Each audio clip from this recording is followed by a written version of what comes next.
मिलितं येन तस्मै श्रीगुरवे नमः।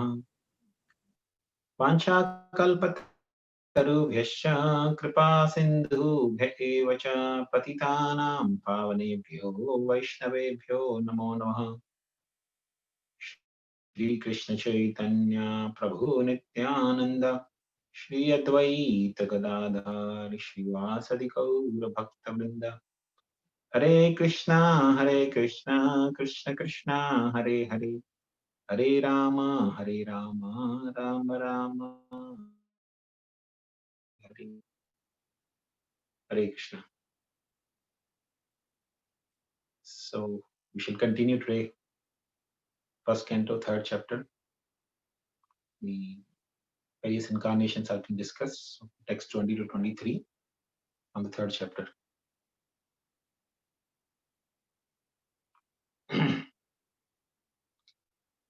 Text 25. Avatare Shodashame Pashyam Brahma Druho Nripan Trisapta Kritva Kupito Nikshatram Akaron Mahim. In the 16th incarnation of Godhead, the Lord, as Bhrigupati, annihilated the administrative class Kshatriyas 21 times, being angry with them because of their rebellions against the Brahmanas, the intelligent class. So,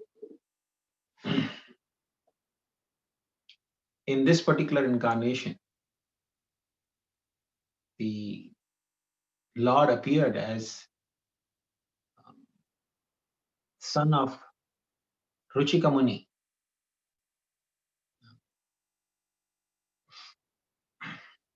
No, not Ruchika. The grandson of Ruchika Muni.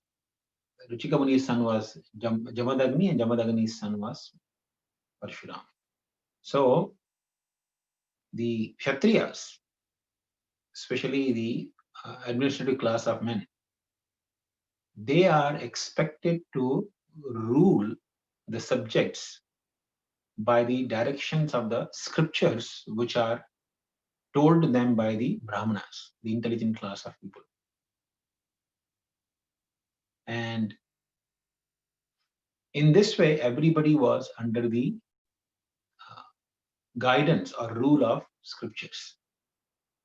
Nobody could behave whimsically. The Brahmanas would follow the scriptures and they would guide the Kshatriyas according to scriptures, and Kshatriyas would follow perfectly well the Brahmanical advice, and they would rule, they would enforce everyone to follow the rules and regulations, just like the government does. That's the job of government. But in modern context, the government is not guided by the intelligent class of people who are guided by scriptures. In modern times of Kali Yuga, the government is led by the Shudras, or actually lower than Shudras, people whose only business is to plundering.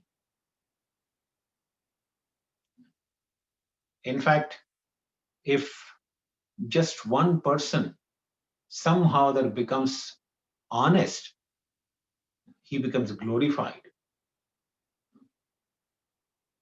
But actually, in ancient times, the kings and their ministers, they used to be honest people, and they would sincerely be well wishers to all the subjects. You see, all the subjects mean not just a particular uh, section of living entities. Like in modern times, human beings are also not well protected by the government, but there is so-called law of protecting all the human beings. But they send the animals to slaughterhouse, kill the animals for the sake of food. Millions of animals killed on daily basis.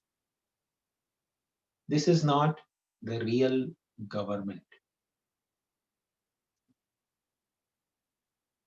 The government is supposed to see every living entity within their jurisdiction as the what you call subjects, praja. So anyway, these Kshatriyas, when they become disobedient to the Brahmanas, because the Brahmanas also sometimes they become disobedient to scriptures. They start whimsically ordering the Kshatriyas. But in this case, the Brahmanas were perfectly following the Vedic authorities. So Kshatriyas, they became disobedient to Brahmanical class. They started becoming whimsical. They started seeing the Brahmanical class as a threat to them, who tries to keep them under control. Control from exploiting the subjects for their personal sense enjoyment.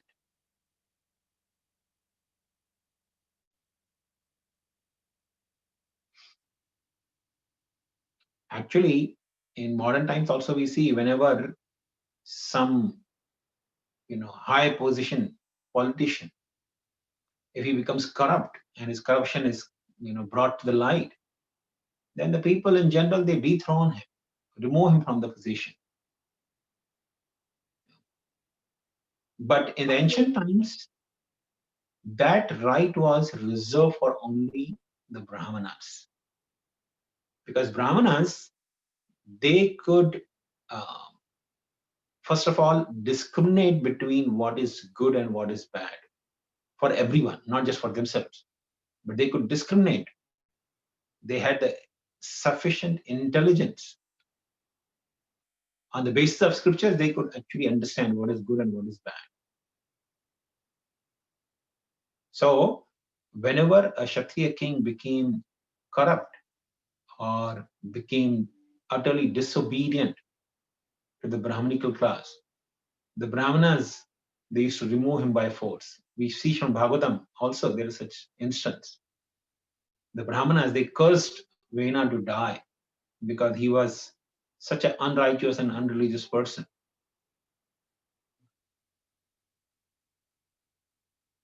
So similarly, at the time of Parshuram, the Brahmanate had become, the Kshatriyas had become extremely proud and disobedient to the Brahmanical class. The head of all the Kshatriyas that time was the emperor of the whole world that time, was the king of name Arjun. He was known as Kartavirya Arjun. He was the king of Hayas. And he was a great devotee of Lord Dattatreya. We discussed, I think, a couple of weeks ago, the incarnation of Dattatreya. So he was a great worshipper of Lord Dattatreya. And by the mercy of Dattatreya, he received the 1,000 arms. And he was so powerful that even once Ravana came to confront Arjun. It so happened that Ravana was on a quest for conquering all over the world. So he had put his camp on the bank of Narmada.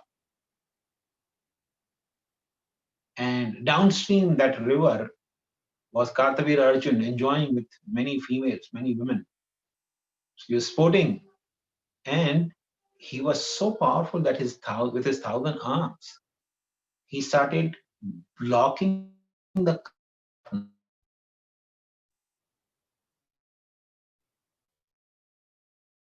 small with difficulty to block all the water. But Kartavir Arjun was so powerful, he blocked the flow of river Narmada. And Narmada river started flowing other way because of the blocking of the water. It started flooding. So it flooded the bank, the camp of Ravana, who became very angry. He came to see who it was, why the river was, flooding.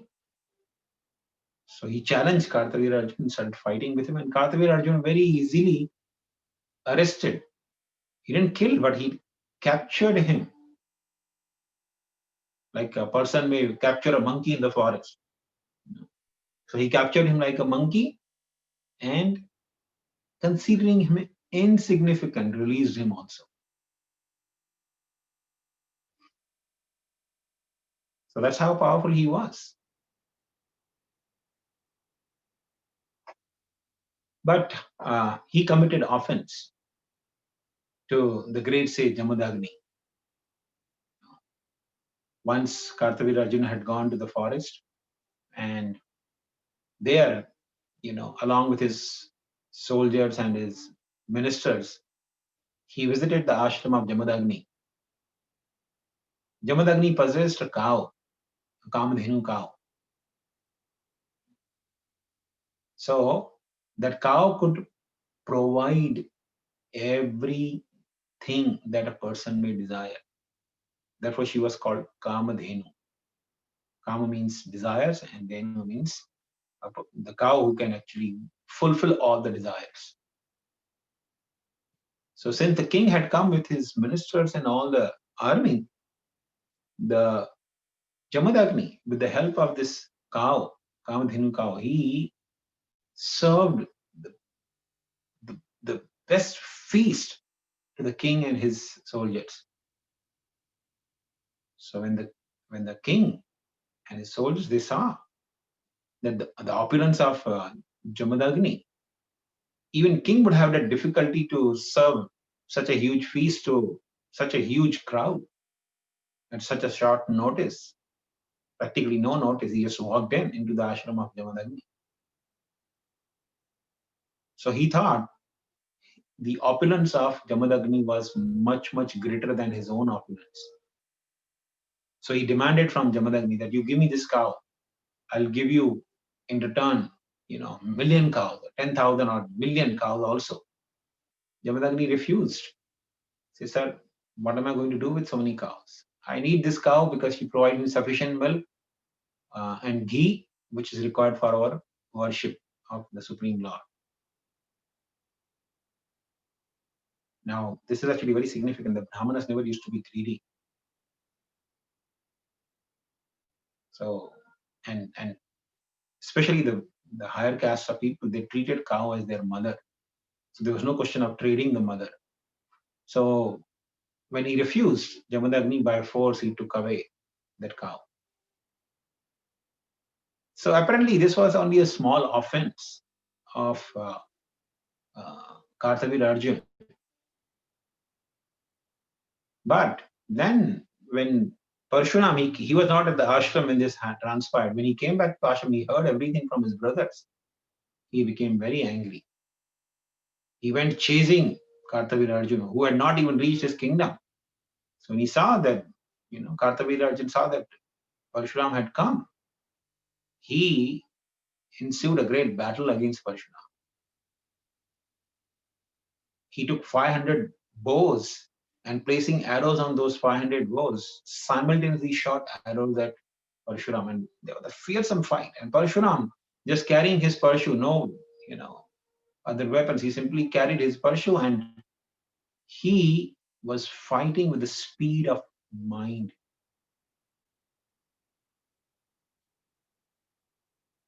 And when he got a little tired, he reduced the speed to the speed of the wind.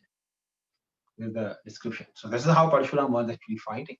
And eventually he killed Kartavir Arjuna and took the Kamadhenu cow back to the ashram of Jamadagni.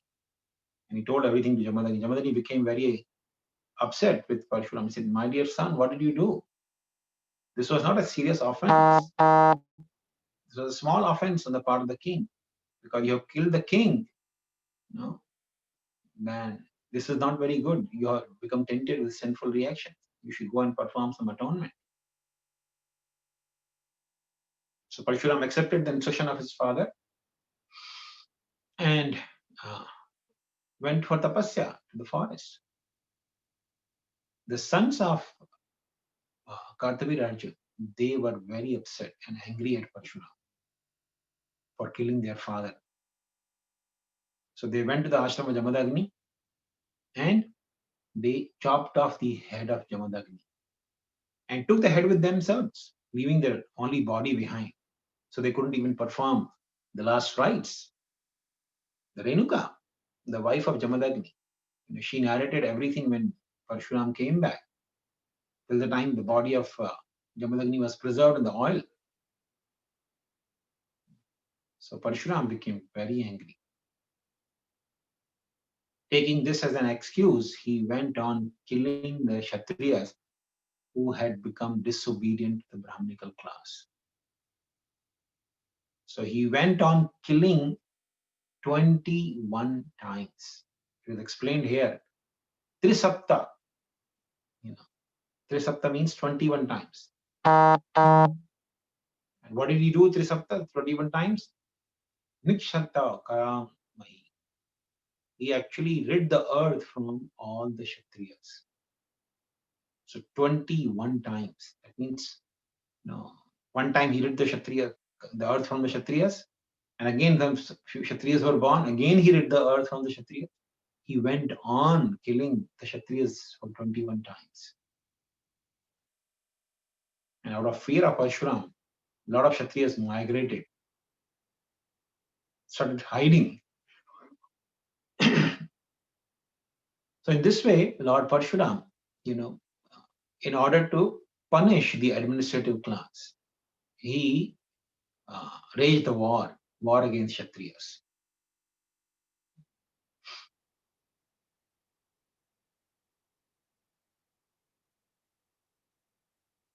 Text 21. Tata saptadashe shlataha satyavatyaam parasharat chakre vedataro shakha drishtva pumso pamedhasa. Thereafter, in the 17th incarnation of Godhead, in 17th incarnation of Godhead, Shri Vyasdev appeared in the womb of Satyavati through Parashar Muni. And he divided the one Veda into several branches and sub-branches, seeing that the people in general were less intelligent. So here we see the Vedvyas, Bhagavan Vedvyas appearing as the 17th incarnation of the Lord. So whenever the incarnation is mentioned in the scriptures, there are also the activities of the incarnations are mentioned. So here we see in this verse it is mentioned the function of this incarnation of Vyasdev.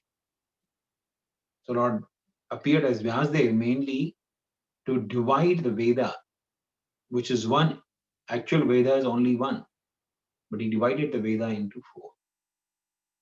Sam, Yajur, Rig, and Atharva. And then again, there were the different branches of the Vedas, like Puranas and Itihasas, like Mahabharata. So he compiled all of this in the form of books. Before that, they were, before the Vyasdev actually divided the Veda into the 4 parts, it was only one.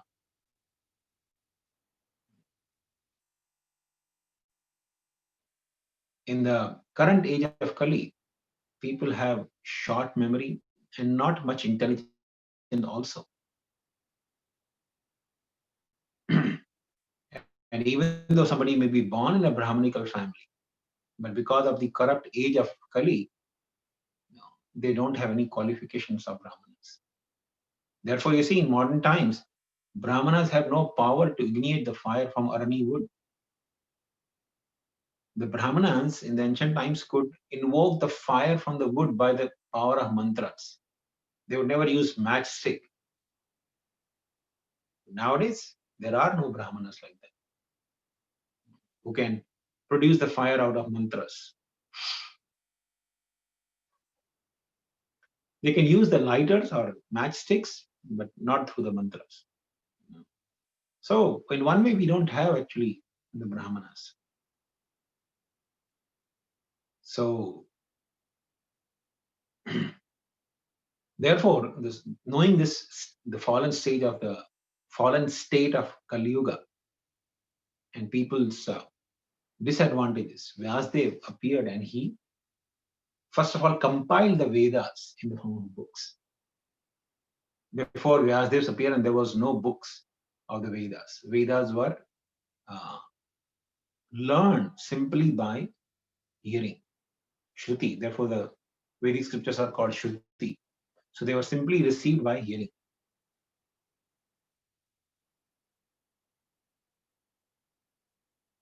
Actually, the upper three classes, namely Brahmanas, Kshatriyas, and Vaishyas, they are called as Dvijas.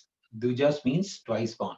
So twice born means one birth, they take the birth from the womb of the mother, and another birth is they take initiation from a bona fide guru.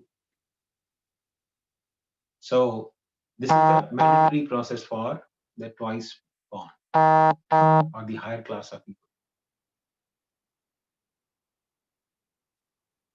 So people who become degraded in spite of being born in such high class families, they are not called Dvijas, they are called Dvija Bandhu. Bandhu means relative. So somebody who is relative of the twice born or Brahmanas. So Srila Vyasdev, he knew that in Kali Yuga, there will be no Dvijas. Most of the population would be Dvija Bandhus, Stri Vaishya, Dvija Bandhuna. Bhagavad explains that Vyasdev has actually compiled the Vedic text mainly for Dvija Bandhus and less intelligent class of people.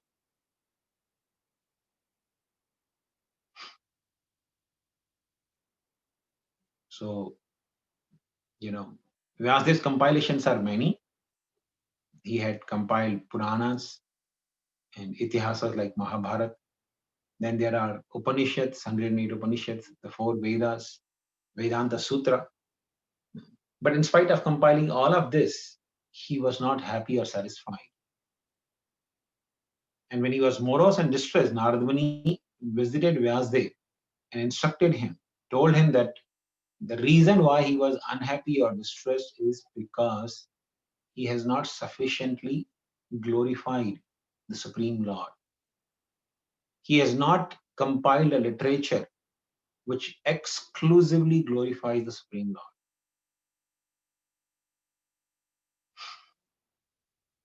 So, under the guidance and instructions of Narada Muni, Vyasdev compiled Srimad Bhagavatam.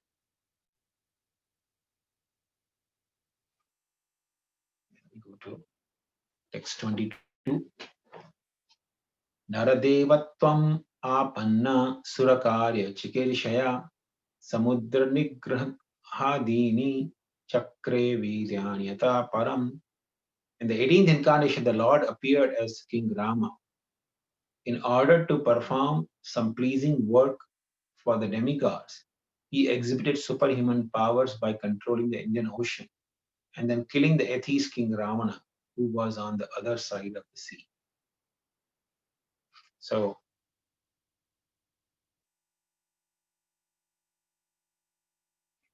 here the description of Lord Ramachandra is being given in these words. So, Lord Ramachandra, he assumed the human form because the great demon Ravana, he had taken benediction from Brahma that he could not be killed by anyone other than the humans and monkeys, or the Vanaras. So, to annihilate this demon Ravana, who had this boon from Brahma, the Supreme Lord assumed or took the role of a human being.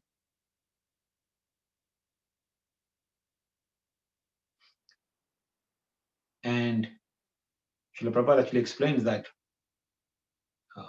the attempt to transgress the law of nature.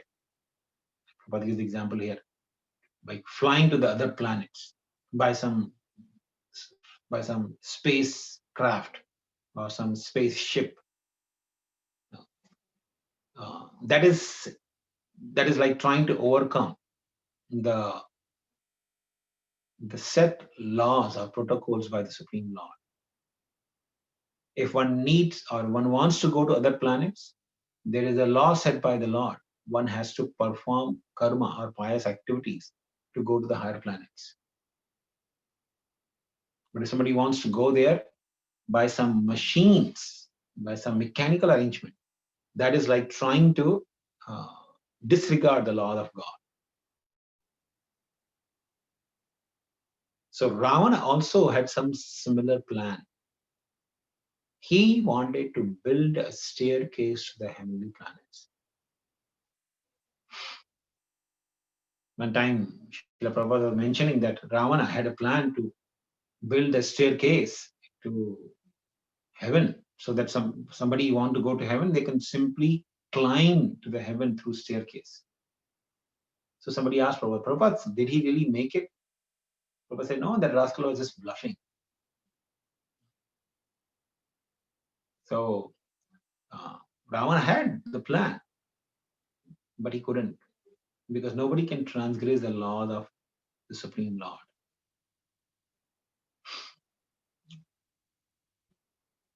And we know, of course, Diwali is coming soon this week. And we just celebrated a couple of weeks ago Dashera as well. So Lord Ramachandra, he went to the forest on the pretext of fulfilling the vow of his father, the promise given by his father to his stepmother Kaikeyi. And he took his wife Sita and brother Lakshman with him. And later on, during the exile in the forest, the Ravana, first Lord Ramchandra had confrontation with Ravana's sister Surpanaka, to whom Lakshman converted into ugly woman by cutting off her nose and ears. And as a result, Ravana was enraged. So he kidnapped Mother Sita, and Lord Ramchandra, accepting his challenge, he went to Lanka after making alliance with monkeys headed by Sugri. And then he destroyed the Lanka. He killed the Ravana along with his entire race.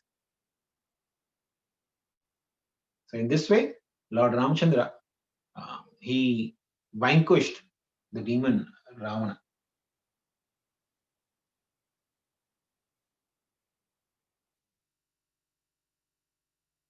Text 23.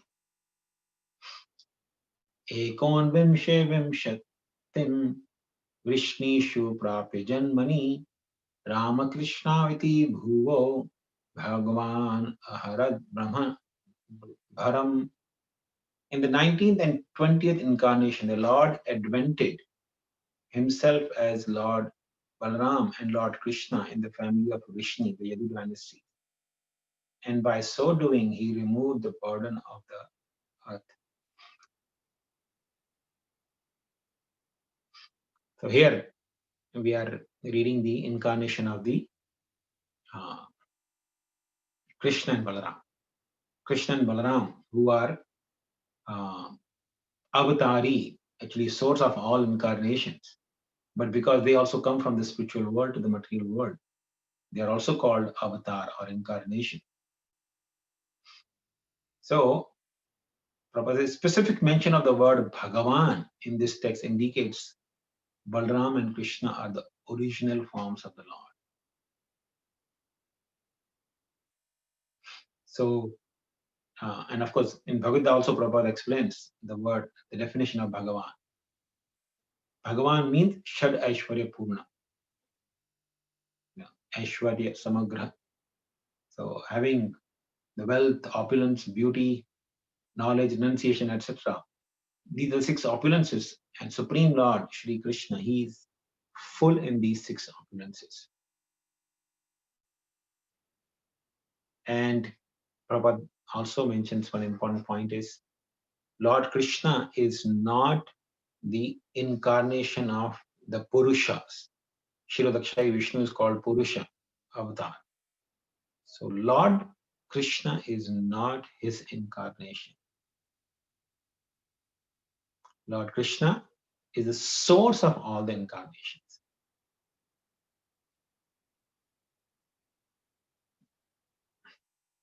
So his first plenary portion is Baladev. Krishna is the Supreme Lord, and his first plenary portion is Baladev, and from Baladev comes Vasudev, Sankarshan, Pradyumna, Aniruddha, who further expand himself, into so many other forms.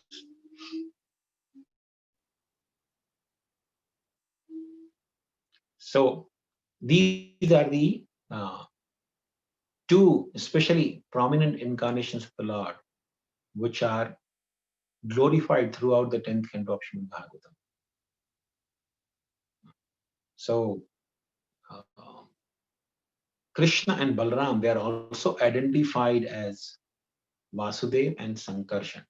Lord Krishna is regarded as Vasudev and Balram is regarded as Sankarshan. So many times you'll find that the identity of Krishna and Balram is referred as Vasudev and Sankarshan.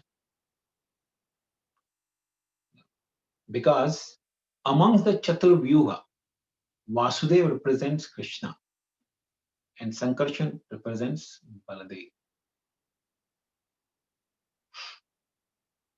So these are the sum and substance of the different incarnations which are being described here. This was the last slide, yeah. So I think we will stop here. If anyone has any questions, you may ask. Hare Krishna, Prabhuji, Dandavat Pranam. Prabhuji, can you hear me? Yes, okay.